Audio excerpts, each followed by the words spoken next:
महाभारत में घुतक्रीड़ा के समय युधिष्ठिर ने द्रौपदी को दांव पर लगा दिया और दुर्योधन की ओर से मामा शकुनी ने द्रौपदी को जीत लिया।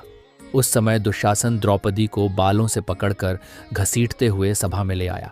जब वहां द्रौपदी का अपमान हो रहा था तब भीष्म पितामह, द्रोणाचार्य और विदुर जैसे न्यायकर्ता और महान लोग भी बैठे थे, लेकिन वहां मौजूद सभी बड़े दिग्गज मुंह झुकाए बैठे रह गए। द्रौपदी को घसीट कर लाया जा रहा था, तब तक भी द्रौपदी को यह भान नहीं था कि मेरा चीरहरण होने वाला है। जब दुशासन से भरी सभा में द्रौपदी की साड़ी उतारने के लिए कहा गया, तब द्रौपदी को इस बात का एहसास हुआ कि संकट बड़ा है। उस वक्त उन्होंने अपने सबसे प्रिय सखा भगवान श्री कृष्ण का नाम पुकारा। हरि हरि अभयम कृष्णा, अभयम उद्धव गीता या उद्धव भागवत में श्री कृष्ण के सखा उद्धव उनसे इस संबंध में कई सवाल करते हैं। आओ जानते हैं श्री कृष्ण उद्धव संवाद को। उद्धव कहते हैं, हे कृष्ण, आप पांडवों के आत्मीय प्रिय मित्र थे। आज़ाद बांधव के रूप में उन्होंने सदा आप पर पूरा भरोसा किया। कृष्ण, आप महान ज्ञानी हैं।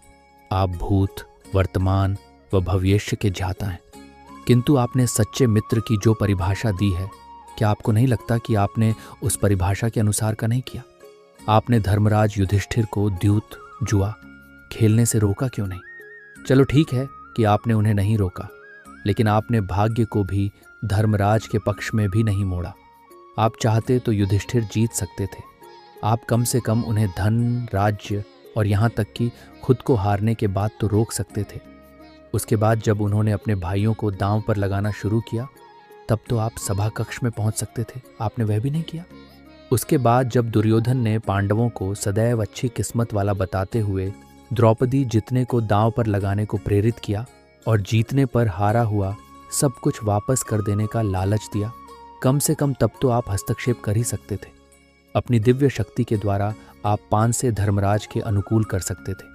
इसके स्थान पर आपने तब हस्तक्षेप किया जब द्रौपदी लगभग अपना शील खो रही थी। तब आपने उसे वस्त्र देकर द्रौपदी के शील को बचाने का दावा किया। लेकिन आप यह जब दावा भी कैसे कर सकते हैं?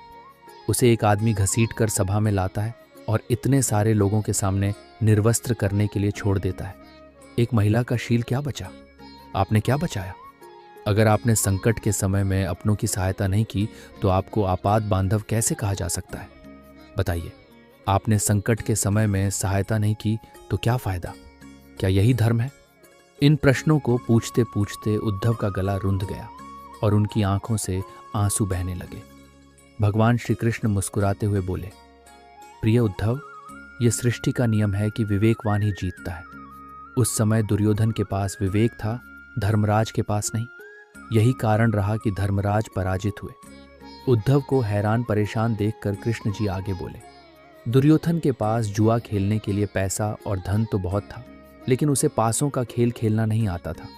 इसलिए उसने अपने मामा शकुनी का घुतक्रीड़ा के लिए उपयोग किया। यही विवेक है।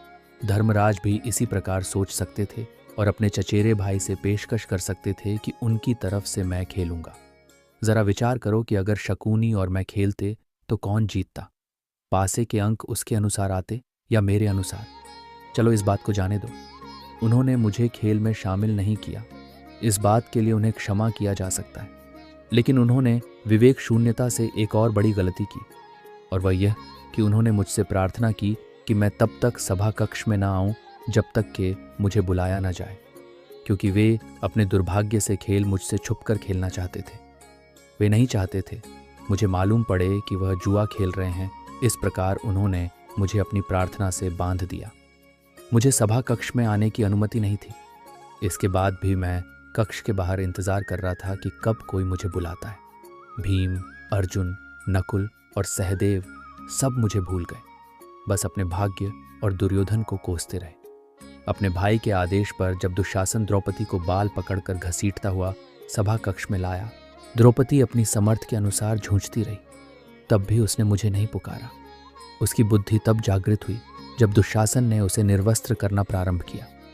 जब उसने स्वयं पर निर्भरता छोड़कर हरि हरि अभयम कृष्णा, अभयम की गुहार लगाई, तब मुझे उसके शील की रक्षा का अवसर मिला।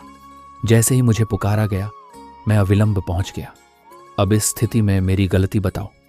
उद्धव बोले, कान्हा, आपका स्पष्टीकरण प्रभावशाली अवश्य है, किंतु मुझे पूर्ण संतुष्टि नहीं हुई।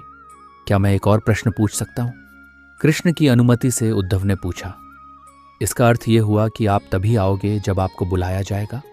क्या संकट से घिरे अपने भक्त की मदद करने आप स्वतः नहीं आओगे? कृष्ण जी मुस्कुराए। उद्धव, इस सृष्टि में हर एक का जीवन उसके स्वयं के कर्म फल के आधार पर संचालित होता है।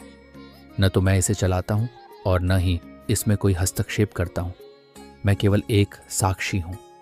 मैं सदैव तुम्हारे नजदीक रहकर जो हो रहा है उसे देखता हूं। यही ईश्वर का धर्म है।